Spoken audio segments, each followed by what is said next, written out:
And welcome back to Twin Talk with Jose and Angel. I'm Jose. And I'm Angel. And we're broadcasting live from Theo Luis's garage on twintalkcast.com. We also do it on the largest internet radio network in the world. That's live365.com, where you can listen to our radio station.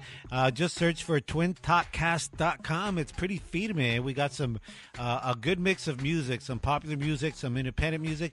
People have come into the garage, play some live stuff, or shared some tracks.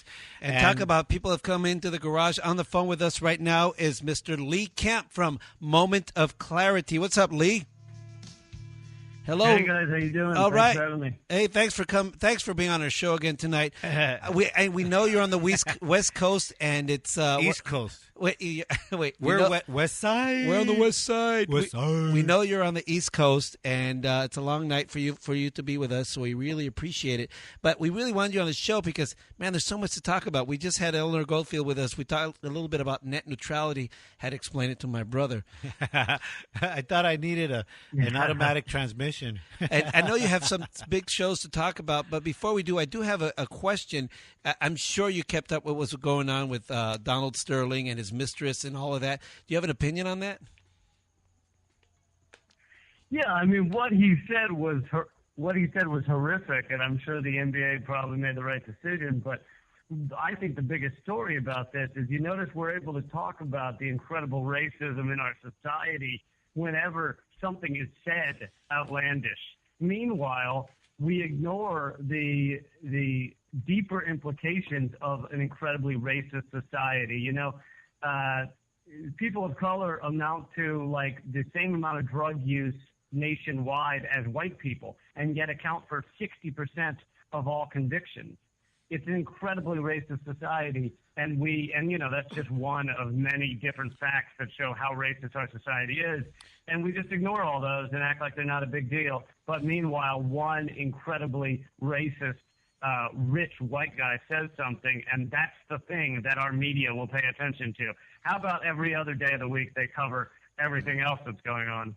That's actually a pretty good point. But do you think that the punishment fit the crime here? I mean, maybe, but I think I'd have to know more about the NBA.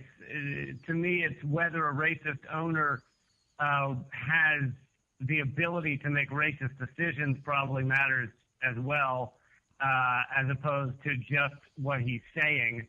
I mean, I don't believe people should be, legally not allowed to say certain things. But if the NBA wants to take a team away from him because they don't want to have a racist organization, then I think that's their decision and probably the right one. I like that answer.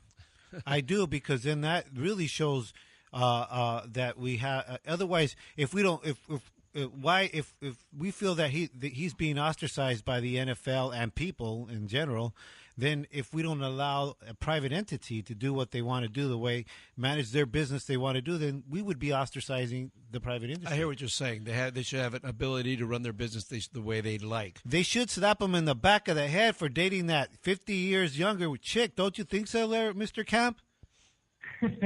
Well, to me, that's the most horrible part of it. If you're going to be racist, at least don't be racist while you're dating a black girl. Yeah. Talk about hypocrisy. Good God.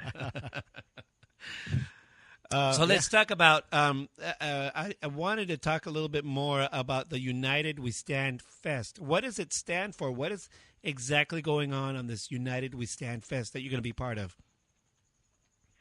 Well, it basically stands for United We Stand for getting out of this two-party duopoly that owns our system and agrees on 90% of the structural issues of our country. I mean, the way Wall Street works, the way Wall Street is unaccountable, the insane number of foreclosures. They agree on most of the major issues involved in our country, the way our wars are run, the 900 military bases around the world, like all of that stuff. There are very few disagreements between the two parties, and those are the greatest issues of our time. That, climate change, a few others, and they agree, or at the very least, they're making the same decision. So that's why we have to get out of this two-party system. We need to do it in a combination of ways. One of them is is getting money out of politics. Another is to allow third parties to actually have a shot in this political system. I mean, Jill Stein, who will be speaking at the event, for instance, was arrested and chained to a chair during the debate between Mitt Romney and Barack Obama. Oh. She was the Green Party presidential candidate, chained to a chair because she tried to attend the debate. That's what we do with third parties. You know, and similar stuff, although not arrest, happened to Ron Paul trying to run as a Republican. So you see the locking out of third parties, and that's what this is united against, is this two-party duopoly, and amazing people will be there. I mean, maybe you already talked about them on your show, but everybody from Public Enemy to Jill Stein to Larry King to Abby Martin to Wu-Tang and Brother Ali and Immortal Technique, and most importantly, me. I mean, obviously, that's who everyone's coming to see. But, you know what? I dig it. I now I understand what United We Stand for. I'm all about partying, eh? So if you talk about three parties, hey, the more party, the better, Holmes. Shit. I just want to go meet Dennis Kucinich and say, dude, did they make fun of you at school for that name? dude, apparently, he gets by with that name because you ever met his wife? She's gorgeous. She's a hottie, yes, I know. Well, Lee, thanks so much for being on the show. Please let our listeners know where to find you and where to find this United We Stand Fest. Yeah, it's UnitedWeStandFest.com. Tickets are, I believe, $17.76. Pretty cheap. That's great. And it's a full, I think it's a 5-hour presentation of all these amazing acts and speakers and everything else. And that's on May 10th. My stuff is at LeeCamp.net, and I'm coming out with a new comedy special. My live stand-up special in about 1 week can be downloaded at LeeCamp.net. Thanks a lot, Lee, and thanks for the copy that you gave me of the other one. That was awesome. I enjoyed it thoroughly. Right on. Thanks for making it to the show. It was awesome. Hey, Lee, thanks for being on the show, man. I'll catch you over at the United We Stand, Holmes, with my $17.76, like the independence, eh? Yeah. I see the connection, Holmes. Right on, clever. All right, that's Lee Camp. Check him out, LeeCamp.net, and check out A Moment of Clarity. Thanks, Lee, and we'll be right back with Dr. Sherry Myers.